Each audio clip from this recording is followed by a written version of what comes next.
रिमझिम की जिंदगी में एक ऐसा मोड़ आने वाला है जो उसके और समीर के रिश्ते की परीक्षा ले सकता है।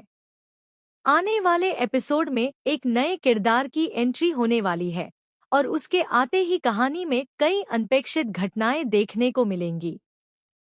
सबसे चौंकाने वाली बात यह होगी कि रिमझिम अचानक एक अनजान युवक की बाहों में गिर जाएगी।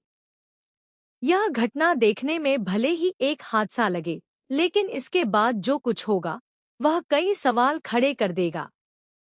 कहानी की शुरुआत होती है समीर से, जो अपने नए म्यूजिक कॉन्टेस्ट की तैयारियों में व्यस्त है। वह एक जरूरी काम के लिए निकलने वाला होता है। इसी दौरान रिमझिम भी उसके साथ हंसी मजाक करने लगती है। दोनों के बीच हल्की फुल्की नोकझोंक और शरारत का माहौल बन जाता है। समीर मजाक मजाक में रिमझिम के पीछे दौड़ पड़ता है, जबकि रिमझिम हंसते हुए उससे बचने की कोशिश करती है। भागते भागते रिमझिम सीढ़ियों से नीचे हॉल की ओर आ जाती है। उसे इस बात का बिल्कुल भी अंदाजा नहीं होता कि वहां पहले से एक अनजान युवक मौजूद है। वह युवक पहली ही नजर में रिमझिम को गौर से देख रहा होता है। उसकी निगाहों में एक अजीब सी बेचैनी और लालच साफ दिखाई देता है।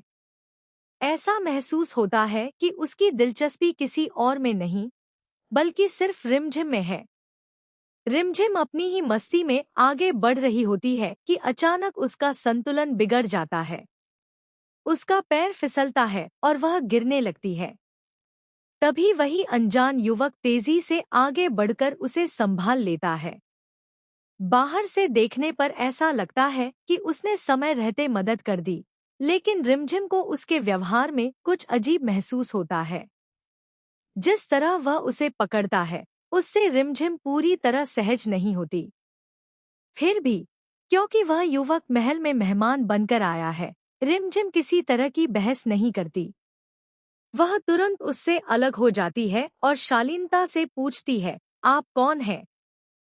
युवक मुस्कुराते हुए जवाब देता है कि वह यहाँ रूप से मिलने आया है। यह सुनते ही रिमझिम को याद आता है कि परिवार में रूप के लिए जिस रिश्ते की चर्चा चल रही थी, शायद यही वही लड़का है। इसलिए वह ज्यादा कुछ नहीं सोचती और पूरे सम्मान के साथ उसे बैठने के लिए कहती है। इसके बाद वह परिवार के बाकी लोगों को बुलाने अंदर चली जाती है। लेकिन इस छोटे से घटनाक्रम के दौरान उस युवक के मन में कुछ और ही चल रहा होता है। उसकी नजरें लगातार